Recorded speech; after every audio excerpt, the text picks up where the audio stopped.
Yes. Okay.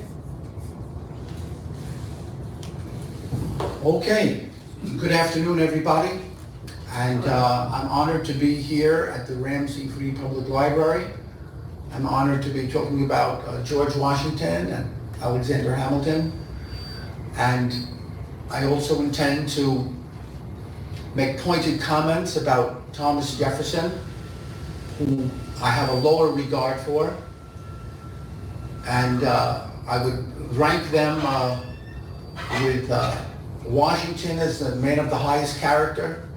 Hamilton is in second place, then Madison, and in last place is a man of lower character, Thomas Jefferson.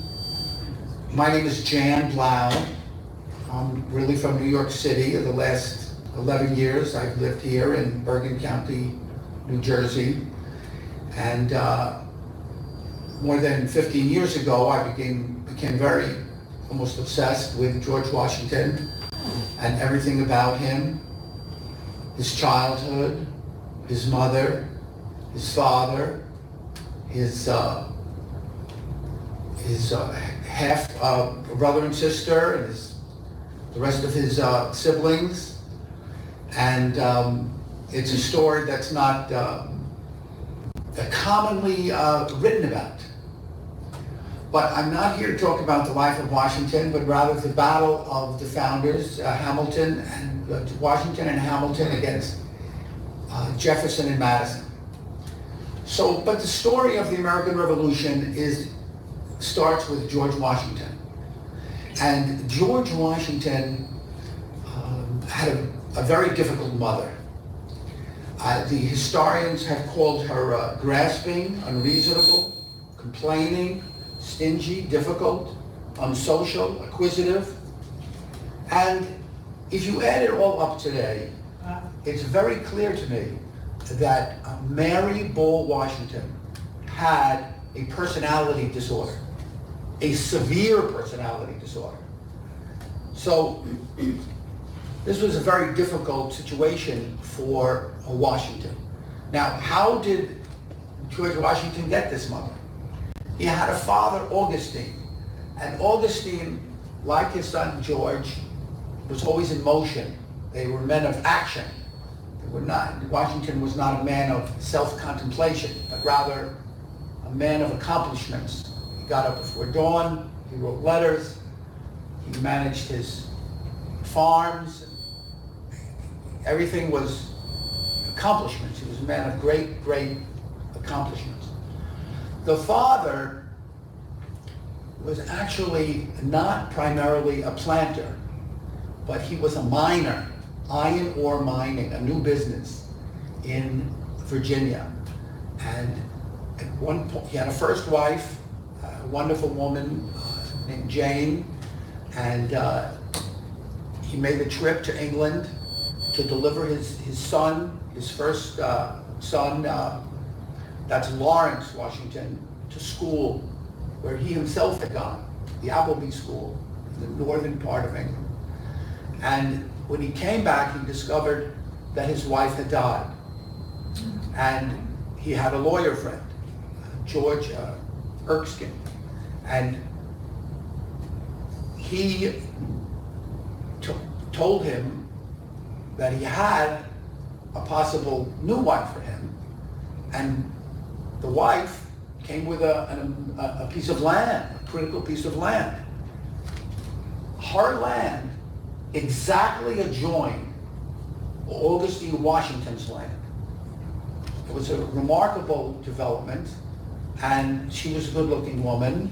She was very old. She was 23. If you were 23 at that time, it meant you were unmarriageable. Women were hooking up at 15, 16, commonly.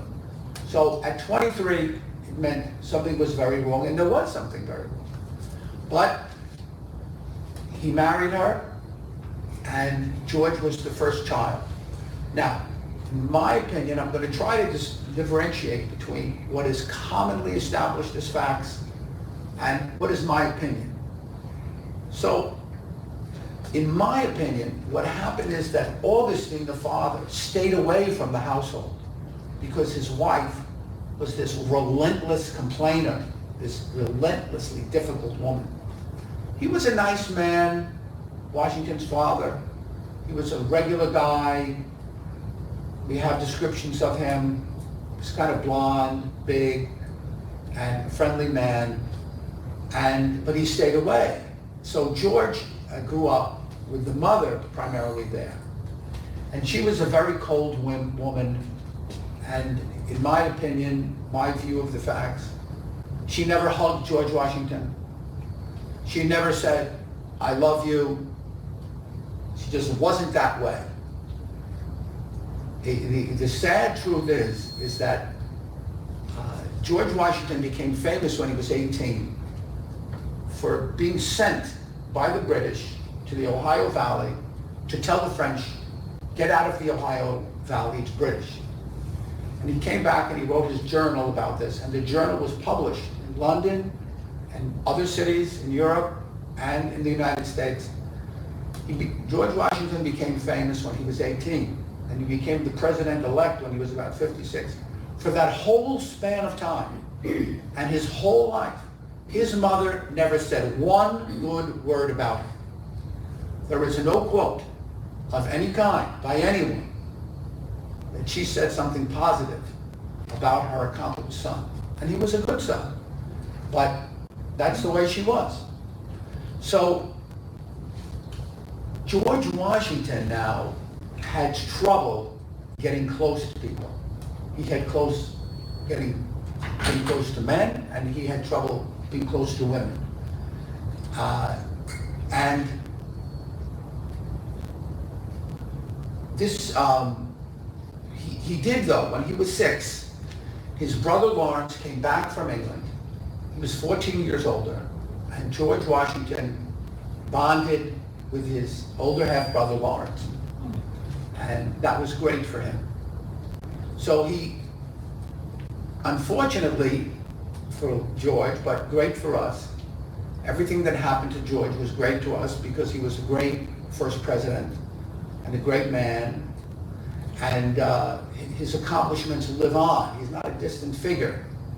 George Washington was the commander-in-chief of 10,000 officers in the Continental Army and over 200,000 men who rotated in and out, not at one time. He didn't directly control these men, but they all knew about the commander-in-chief. And he was a very reasonable man. He was a man who believed in due process. He was a man who believed in military justice. So, who he was, reasonable and social. The George Washington we know today from the dollar bill is an older man with dentures. Can you imagine wearing dentures from the 18th century? How that would make you feel. So the young George Washington was a happier man and a more smiling man. And anyway, he had trouble getting close. The marriage to, well, let me back up. Lawrence goes away and fights for the British in the Caribbean, and it's a disaster. Lawrence comes back, he's weakened by malaria, and he develops an opportunistic disease that we know today as tuberculosis. And Lawrence Washington fought with a hacking cough, but eventually he lost the fight. But before he lost the fight, he took George to Barbados, and they spent 40 days on the boat. Washington was with his tubercular brother in a cabin for more than 40 days, and when they got there, they shared a room in Barbados. Anyway, they say Washington had smallpox. He had a few pock marks on his face. But he also, some historians realize, as well as myself, that he came down with tuberculosis. He had both smallpox and tuberculosis. And one or the other rendered him infertile. So when he came back, he made a decision though. He had been a land surveyor. We know George Washington as the land surveyor. But when he came back, he never surveyed again. After all of these conversations with Lawrence, hearing about the war effort in the Caribbean, he decided to be a soldier. And when Lawrence came back, his next door neighbor were the Fairfaxes, the mighty Fairfaxes. And Lawrence and George became Fairfax men. Lawrence hooked up with the 16-year-old daughter of William Fairfax and married her. William Fairfax had a son, and the son was named George Fairfax. He was 7 years older than George Washington, but they became friends. And George Fairfax had a wife, Sally Fairfax. And George Washington developed a very serious crush on his friend's wife, Sally Fairfax. And he wrote a love letter to her at one point. After he met Martha, Martha brought about the meeting between George and herself. She laid a plan. She laid a honey trap. She was the honey. She was a very intelligent woman, Martha Washington. It's not given credit enough in my view, but she was a very intelligent and very nice lady. Anyway, she was a widow, a rich widow, the richest widow in Virginia, maybe the richest widow in all the colonies. And she timed when Washington would travel down to Williamsburg, and she knew that he had to come back over this ferry. So when he came back over the ferry, she was there. The ferry went over private property. She sent the owner of the private property down to Washington to say, come have dinner with us. At that time, they ate the big meal at 3 o'clock. So Washington gave in, and he stayed until dawn the next day. He discovered that Martha had cleared out the whole wing. There was nobody there but the two of them. Now, nobody knows what occurred. George Washington was not experienced in these things. But after that, George and Martha privately considered themselves engaged. They didn't announce it, but they considered themselves engaged. He came back a week later, and then during this attack on the French, he wrote this love letter, really the most famous love letter in American history. It's called the Votary of Love letter. And he's writing it to Sally Fairfax. It's kind of written in code, so you don't know, is he talking about Sally or is he talking about Martha? But she ignored it, and he ended up marrying Martha and leaving the Virginia militia, marrying Martha, and leading an ordinary life there in the House of Burgesses, dancing, fox hunting, tobacco growing other crops, and they became best friends. George and Martha were best friends with Sally and George Fairfax. They were neighbors, adjoining neighbors, and best friends. But they had to be loyalists because of the property. And they eventually moved back to England. And George was deprived of this couple. Now, of course, during the years, undoubtedly, George and Martha tried to have children, but it wasn't happening because George was infertile. I mean, there's no test that says that, but he had smallpox, it's widely believed he also had tuberculosis, and they both, render people infertile, men infertile. So he then joins the Continental Army.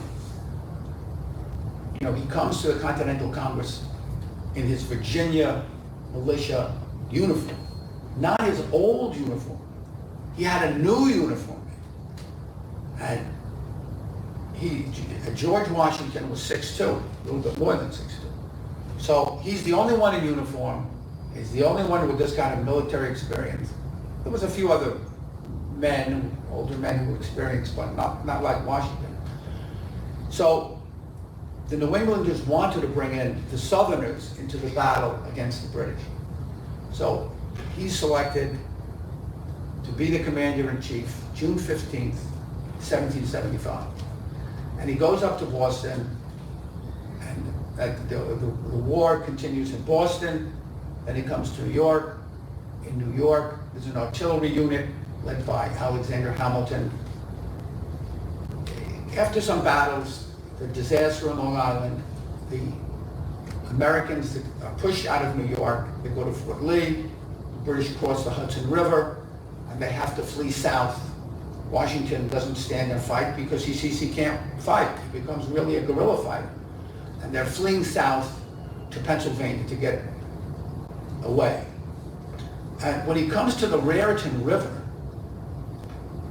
the British are stopped by a very effective artillery barrage. Washington realizes whoever's directing that artillery is a sharp person, and he then meets Alexander Hamilton. So Washington always wanted what he called penmen. That is, men who would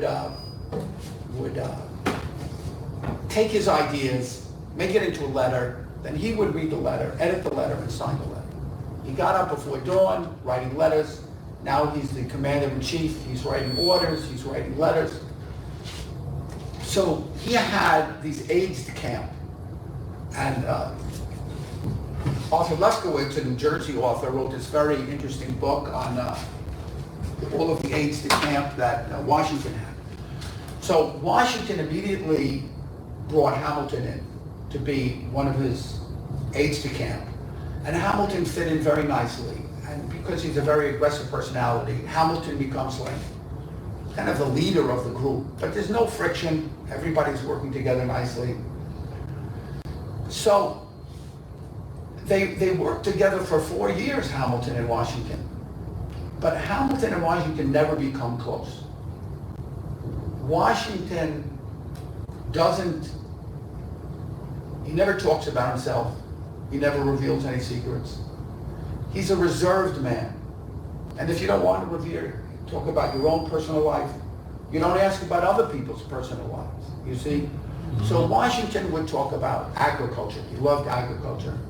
He loved to talk about dogs and horses and tobacco and weed. And he read 10 newspapers a day. He's talking about world affairs. And of course, he was talking about the British and the king, and plenty to talk about, but it wasn't personal. So now this lecture, The Battle of the Founders, could also be called How Madison Went from Being a Washington Man to an Anti-Washington Man. This question is not asked. That people don't even realize that Madison was a Washington man. So now, during the war, Alexander Hamilton meets Elizabeth Schuyler and connects with her and marries her. Just as a point of interest, he doesn't invite General Washington to the marriage up the Hudson. But his father-in-law, General Daniel Schuyler, who's Dutch, as is Elizabeth Schuyler, the Dutch had different views of sexuality than the British. So I'm mentioning this because undoubtedly Hamilton and Elizabeth had relations before they got married, because Daniel Schuyler and his wife also had to get married years before. Anyway, Daniel Schuyler had his 15th child, and he invited the Washingtons to be the godparents. So he kind of made nice. He made the situation nice by inviting the Washingtons to the christening. Anyway, after the war in the North was over, and the British tried to win the war then in the South. And there was a great battle, the Battle of Cowpens, which preceded the Battle of Yorktown. And the Battle of Cowpens in South Carolina was a great victory for General Daniel Morgan. And it was such a crushing victory that everybody kind of realized the whole war is over. And Cornwallis went to Yorktown to hook up with the British Navy, and the French blocked it, and Washington came down with Rochambeau, and they took over, they had a siege at Yorktown, and the British gave up, and that was really the end of the fighting. But Hamilton realized that the fighting was over. He left. Well, he had a fight with Washington. He picked the fight with Washington. Washington told him, Hamilton, you've been keeping me waiting. And Hamilton said, now this is after Hamilton was married. You see, before he was married, he didn't have any family. Now he has a wife, a wonderful wife. He's ready for a break. So he says, if you're gonna, if you don't like me, we must part. Washington tried to make nice, but Hamilton said, I'll stay 2 weeks and then I'm going. And they broke apart. Now, what happened was that when Hamilton heard that Washington and Rochambeau were marching down, he came back and he said to Washington, let me join the fighting. You kept me in the office. I wanted glory. Please, let me lead part of the fighting at Yorktown. Now, this is the way Washington was. He didn't say, you left me. He forgave him. Okay? He was a very forgiving guy, Washington. And Hamilton came in, took part in the fighting, got glory, and was very happy. So the war is over, and Washington, the British took New York. They left New York on November 25th, which was known as Evacuation Day. And Washington brought his officers to Fraunces Tavern and said, I'm leaving the army. And he cried. He really cried. All the men cried. It was a very emotional scene. And then Washington went to Annapolis, where the Articles of Confederation had morphed into the the Continental Congress had morphed into the Articles of Confederation Congress. Before the Constitution, we had the Articles of Confederation. So he met them in Maryland, and he handed in his commission, and again he cried, and he said, this is it, I'm leaving public life. I'm leaving public life. And everybody cried, and they had a great dinner, and he went down to Mount Vernon. So now it's the period after the war, and there's problems. There's problems with Shays' Rebellion up in Massachusetts, which was very difficult to put down. An army officer with debts that the farmers had, the banks were foreclosing, and the veterans say, you should give us a break, and this isn't right. So it seemed like there were going to be, that the 13 colonies might not hang together. There were always talks of the British forming an alliance with New England and things like this. It was a dangerous time. So people began to write Washington and say, we need to have a reform of the Articles of Confederation. So one of the people doing this was Madison. Young James Madison had met Washington. And where Madison lived in Virginia, Montpelier, Mount Vernon was on the way from Philadelphia and New York. So Madison became a visitor at Mount Vernon, and he was very welcomed by Washington. And little by little, Madison became Washington's closest political advisor and friend. He was a Washington man, and he was pushing Washington at Mount Vernon. You have to lead the meeting in Philadelphia. You have to be there. And Washington said, look, I got up and I said I retired from public life. How could I go back on my word? But Madison was there. Other people were writing Washington, but Madison was there at his table, his friend, and he pushed him and pushed him. And then Washington agreed, I'll go to Philadelphia, which we know today is the Constitutional Convention. So Madison got there first. To show you how close they were, Washington writes Madison and says, get me lodgings. He was his political aide, and he helped him personally. So now the Constitutional Convention takes place, and Madison comes with a whole plan, which was adopted by the Virginia delegation as the Virginia Plan. And the Virginia Plan really forms the basis of the Constitution. Not all of it, but the division of powers, 3 co-equal branches of government. These are James Madison's ideas. And he was one of the biggest speakers of the Constitution. Then it had to be ratified, the Constitution. And Madison went down to Virginia and led the ratification fight. And who was opposed to the ratification? Patrick Henry, the great orator. James Madison had a way of speaking. He wasn't a great orator, but he was very reasonable, very logical, and very effective in communicating his ideas. And at the end, the Virginia Convention voted to ratify. So Patrick Henry was mad about that. 2 senators were supposed to be selected from each state to be part of the new Senate. Patrick Henry wouldn't let Madison be one of the senators. Madison had to run for the House of Representatives, and he ran. And Patrick Henry selected James Monroe, the Revolutionary War hero, to run against him. And they traveled together, Madison and Monroe, in a civil way, debated. It happened during the winter. Madison always said he got frostbite in his nose. There was a numb spot. Anyway, he won. Of course, Washington was secretly helping Madison.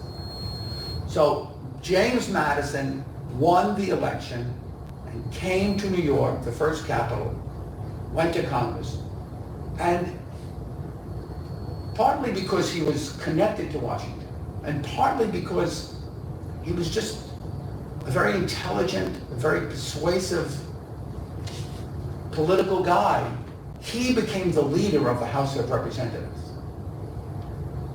To show you how close it was, Washington had Madison write the president's greeting to the first Congress. Welcome to New York, First Congress. May you have a great legislative session. James Madison then answered himself. James Madison wrote as the message from the House of Representatives back to the president. Thank you for your greeting, Mr. President. We're happy to be here. Good luck to you too. So now Washington has to select the cabinet. And he selects, it's suggested to Washington, take Alexander Hamilton. James Madison approves of Alexander Hamilton. James Madison approves of the other Senate, the other cabinet officers, including Thomas Jefferson. Now, where is Thomas Jefferson?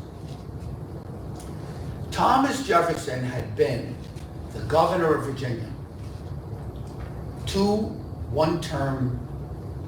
one-year terms. But at the end of his term, the British came and attacked. And Jefferson had to run for his life on horseback. And the rest of the House of Burgesses had to run too. Well, the legislature went this way. And instead of joining the legislature, Thomas Jefferson joined his family and abandoned the legislature. Now, Thomas Jefferson said, well, actually, my governorship ended on June 2nd, and this was June 3rd. So my term as governor had ended. And they said, you're a rat. Mm-hmm. And Patrick Henry and his allies caused the legislature to convene an inquiry into the acts of Thomas Jefferson. And by the time the inquiry was held, Yorktown had come and gone. And it was a great success, and everybody was feeling good. So they never pursued Thomas Jefferson. They just forgot about it. I mean, he came there ready to defend himself, but they didn't bring up the charges. They didn't have hearings. They just said, thanks for your service. And the defenders of Thomas Jefferson, you said, you see, They said, thanks for your service. As if he hadn't abandoned them. I mean, the facts are the facts. He abandoned the legislature and went and joined his family. Thomas Jefferson was a self-interested guy. That is the story of Thomas Jefferson. When he wrote in the Declaration, life, liberty, and the pursuit of happiness. You can understand it by saying life, liberty, and the pursuit of my happiness, my personal happiness. And that's what he was concerned with. Great food, great wine, and women. Mm-hmm. So he was really washed up after this governorship, which ended in this bad way for him. But he had a friendship with Madison. And something happened during his friendship with Madison, which would help us understand the context of what happened later. And that is that in Philadelphia, this is before the Constitution, when Madison was a member of that Articles of Confederation Congress. Madison was at a nursing home, a famous upscale nursing home in Philadelphia. And who was there but William Floyd? That's exit 68 on the expressway, if you know anything about the Long Island Expressway. I guess you guys don't know. But anyway, William Floyd was a famous New Yorker, and he had a 16-year-old daughter named Kitty, who was hot stuff. But Madison was there with the Floyds, and everything was kind of normal. Then Jefferson came to the same boarding house to be with his friend Madison, and Jefferson took one look at this 16-year-old and said, wow, she's perfect for you. Now Madison was 32. Kitty Floyd was 15, 16. But Jefferson led the conversation, got Kitty Floyd, caught up in the whole thing there, with famous Madison, Jefferson. But right after Jefferson left, Kitty Floyd agreed to marry 32-year-old James Madison. It was extraordinary. But after Jefferson left, Kitty Floyd and her father left, and as soon as she left, she broke off the engagement. But that was like the high point, the romantic high point of James Madison's life, until years later. Now,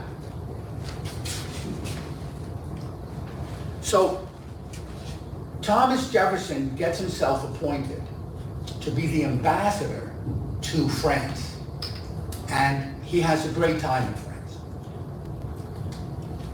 Nobody ever had a better time in Europe than Thomas Jefferson. Again the food, again the wine, again the women. And one of the women, of course, is 14-year-old Sally Hemings, that he brings from Virginia, ostensibly to accompany his daughter. So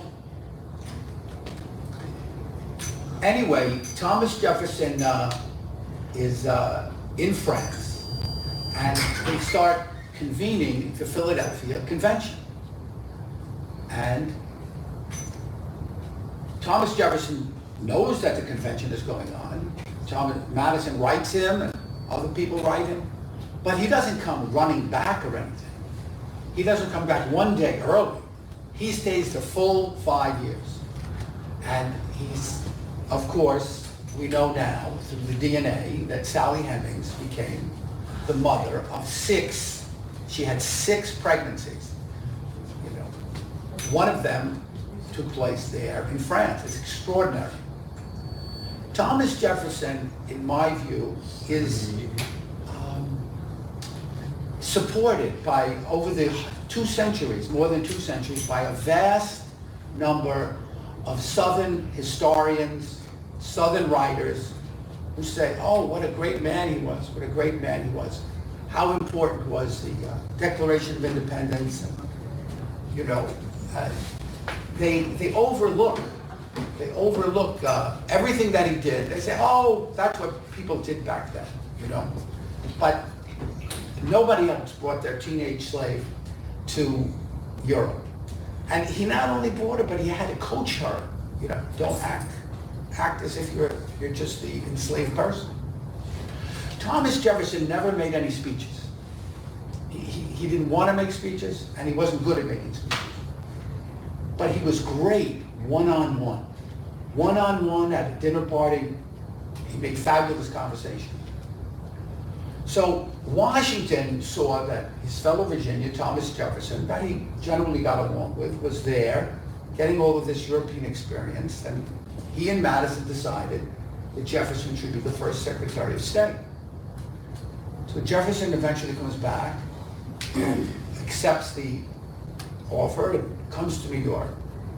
But by the time he gets to New York, Hamilton has been the Secretary of Treasury for about 8 months.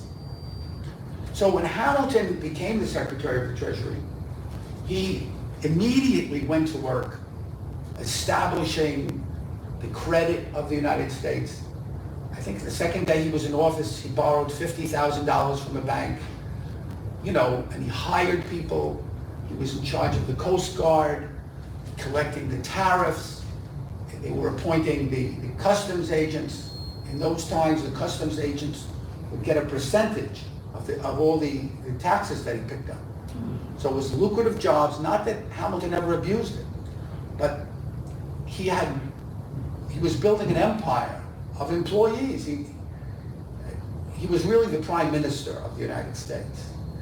And Jefferson comes finally to New York, and he sees that Hamilton has all of this power.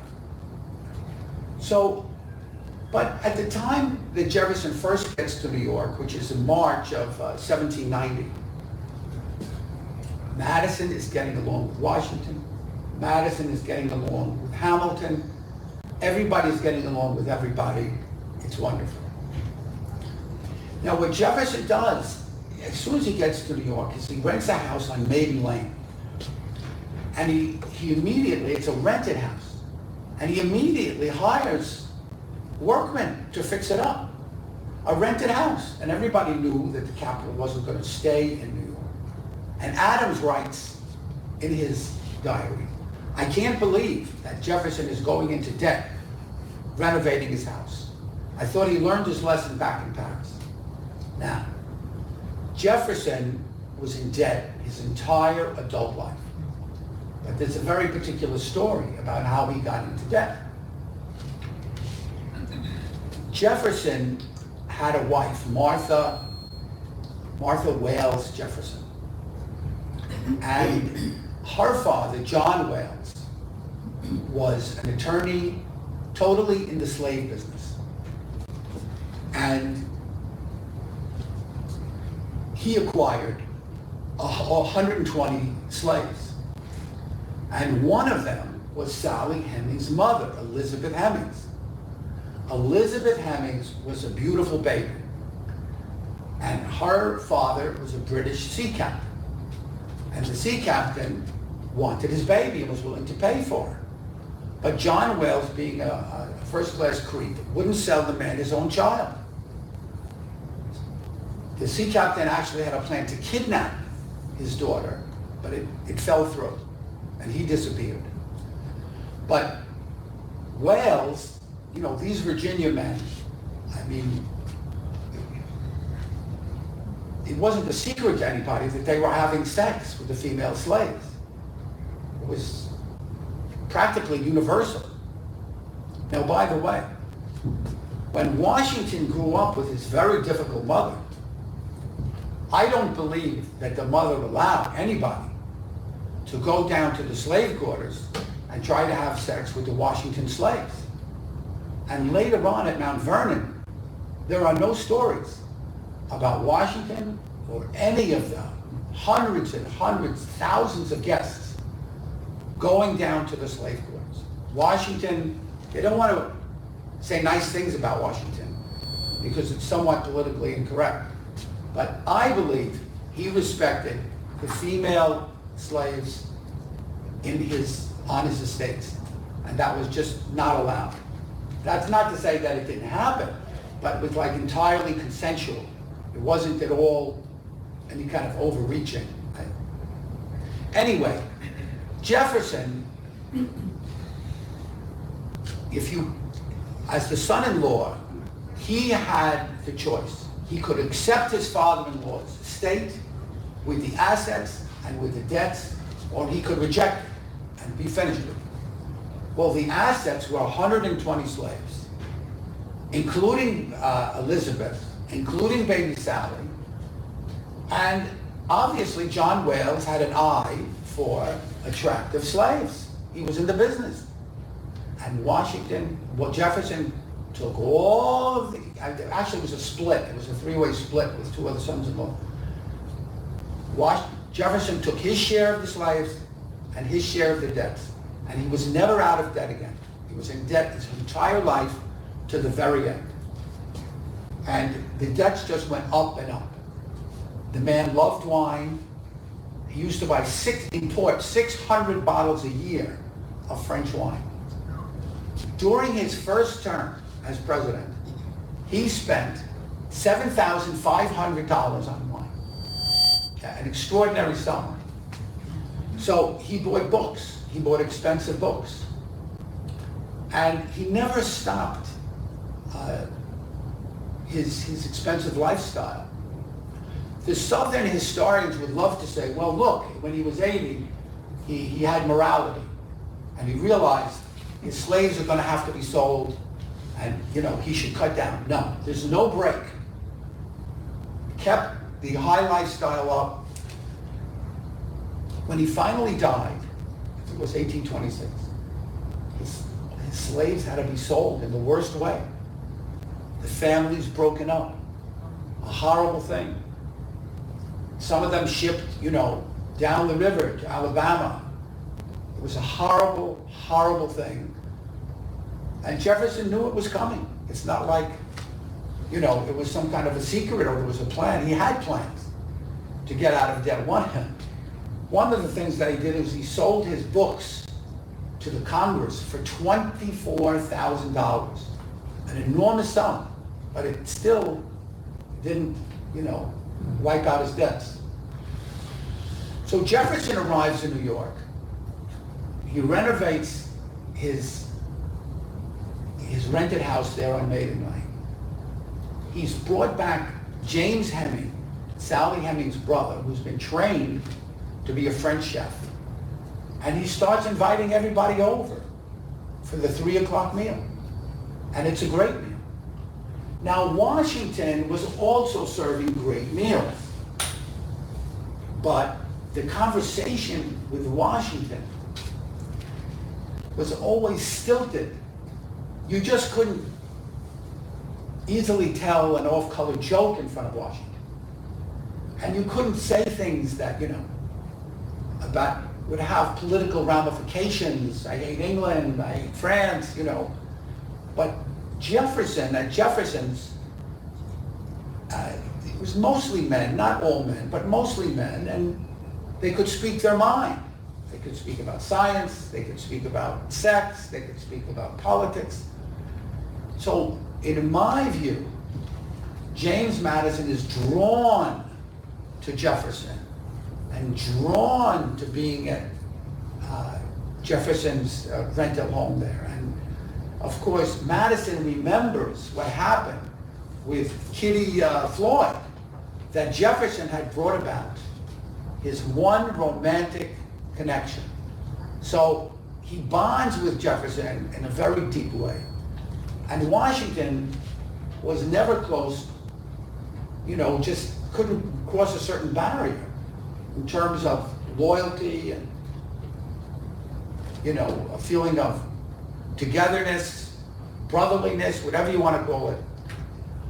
So Jefferson, one of the issues was the formation of a national bank and a national judiciary. Now let's remember, Jefferson is a debtor. A debtor doesn't want an independent federal judiciary. Now there's going to be federal judges. Jefferson had the state courts kind of controlled. They were letting his debts pile up. But what if a debtor went into federal court and got a judgment? It might completely wipe him out during his lifetime.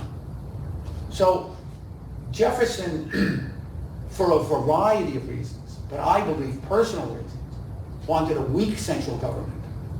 And so, now Madison was not Jefferson's protege. He was his co-equal. James Madison was a man of great intellect, of great learning. But when you eat at a man's table and you're with a man day after day, you know, you become affected by the way he thinks, and they began to think alike. I mean, there was no dispute between Jefferson and Madison. Now, Hamilton, as the Secretary of the Treasury, he wasn't a diplomatic guy. He was a very forceful guy. And he put forth these plans, a financial plan, and then he went right to the House of Representatives and lobbied for his plans. Today, the Secretary of the Treasury doesn't do that. It's like the House's prerogative. But Hamilton didn't have these bounds like, he had an idea and his ideas were great and everybody should vote for his ideas. Jefferson didn't want this confrontation. He was a sneaky guy, Jefferson, but to your face, he would just yes you. Then later on, he'd work against you.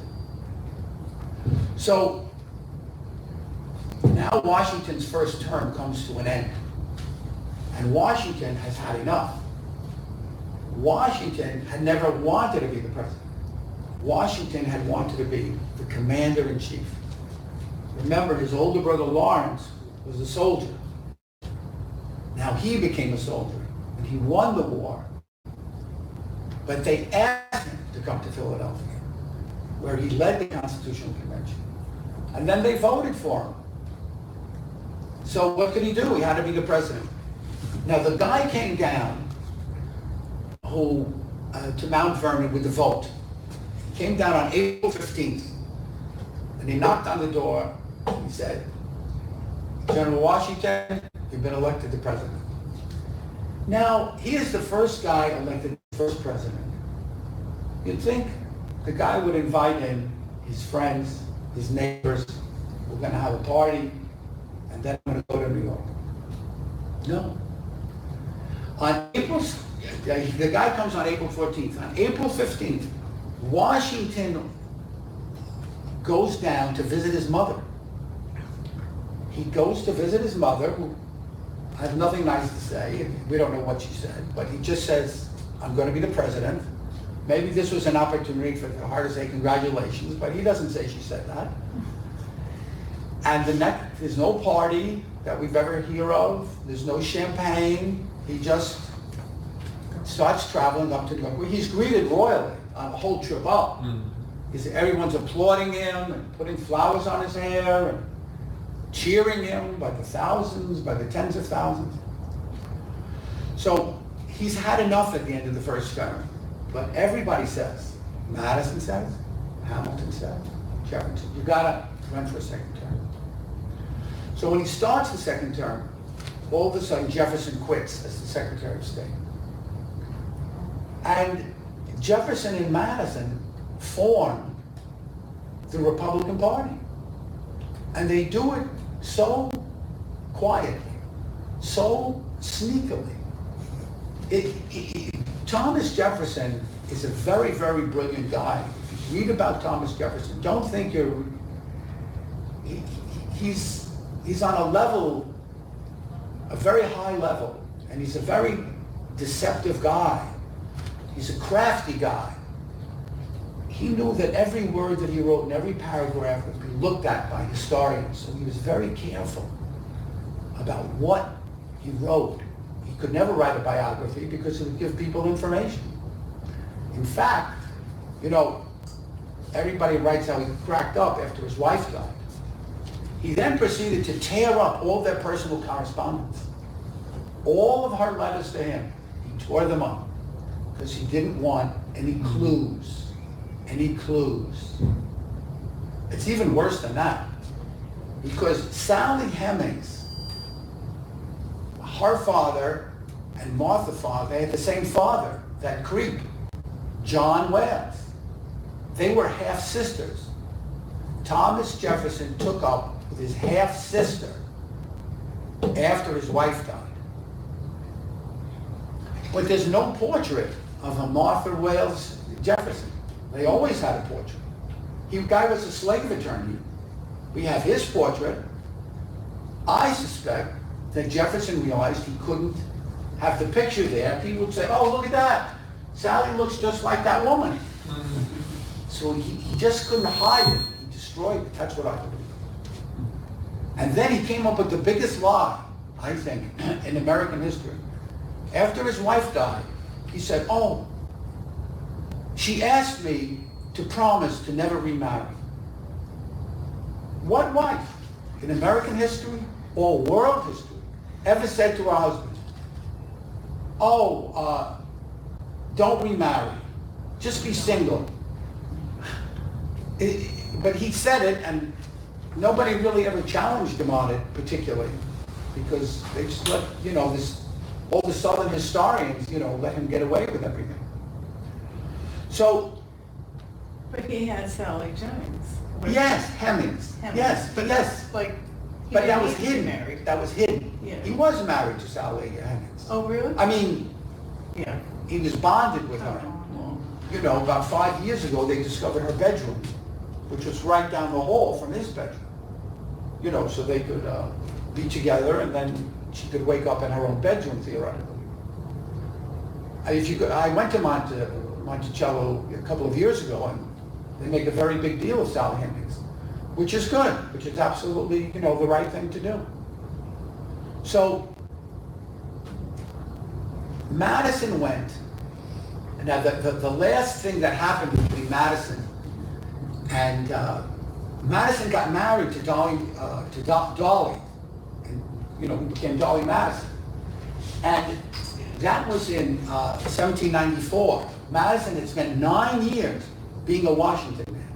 And when he married Dolly, Washington gave it their blessing, and everything was good. But after that, what happened is that Washington had sent John Jay to England to renegotiate a treaty with the British. It's called the Jay Treaty. And Jay came back with the treaty. And Washington, it was controversial. It was controversial because the British were the kings of the Atlantic Ocean, and he was negotiating from a point of view of weakness, and he did the best he could. But Jefferson, who in my view really wanted to be the president. You see, he never wrote one word, Jefferson. Oh, I would be a good president.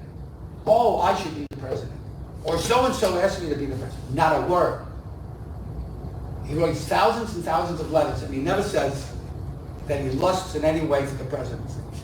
But lo and behold, as soon as the election of 1796 is scheduled, he's running for the presidency under the Republican Party, this mysterious Republican Party which appears. So Jefferson had led, let me go back to the Jay Treaty. So Madison, who was the head of the House of Representatives, said, oh, the Jay Treaty has these clauses, which are commercial clauses. So we, the House of Representatives, we should see all the documents about those clauses. Now, Washington knew that if the Senate and the House had to approve a treaty would never get approved. And Washington knew from his own memory that this exact point had been debated at the Constitutional Convention. And it was voted that only the Senate would approve a treaty.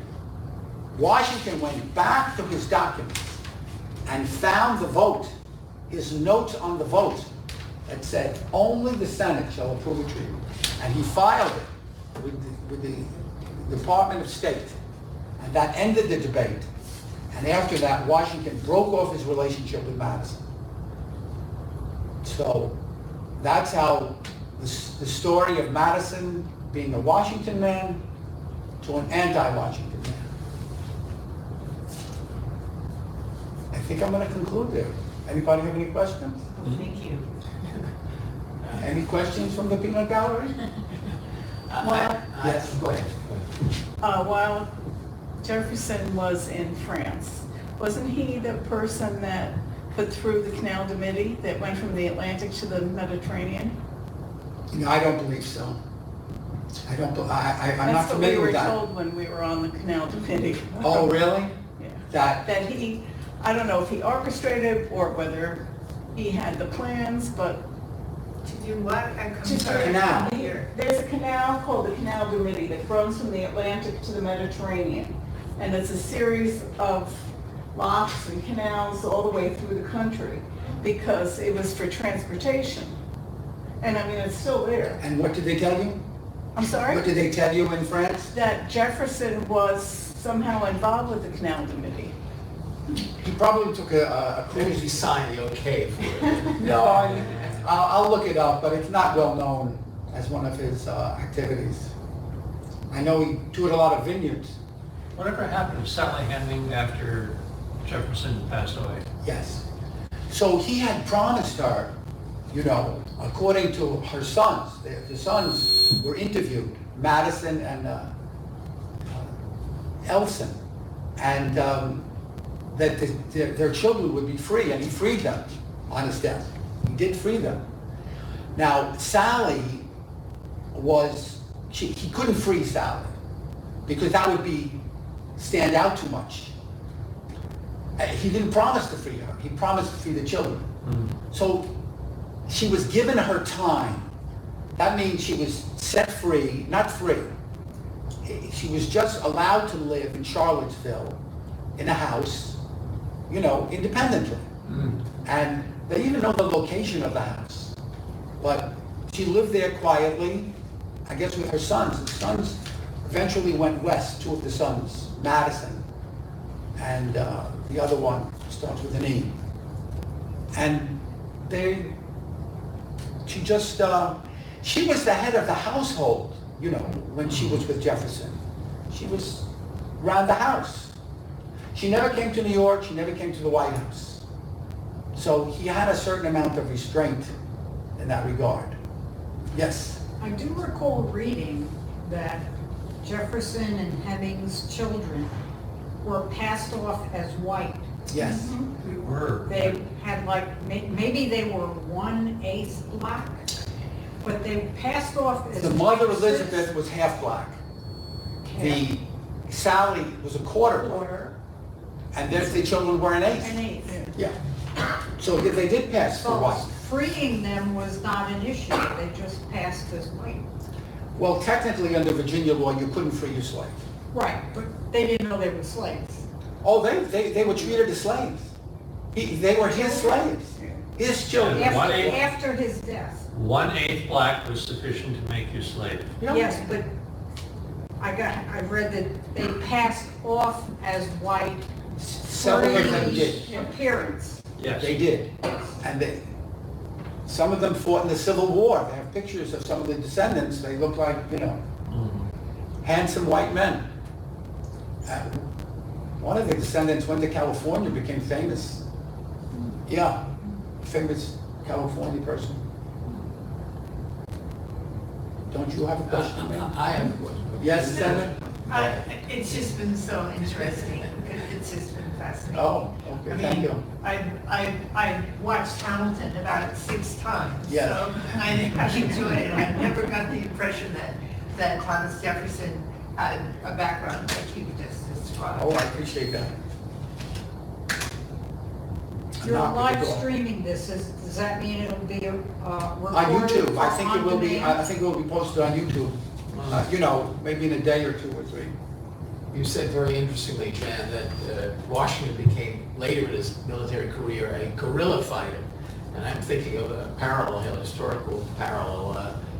Did the United States lose the Vietnam War, or were they beaten by superior guerrilla tactics by North Vietnam? And as it relates to your lecture, did the Continental Army win the war, or did the British Army and Navy lose the war?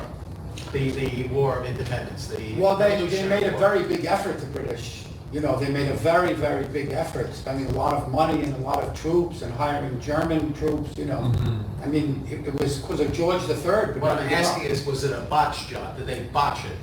I wouldn't say that they botched it, they tried, but, you know, it was kind of far away from, So you're giving From England. General George Washington a lot of credit for the victory. Yes. well, he sustained the effort, he kept Yes. at it, he wouldn't give up.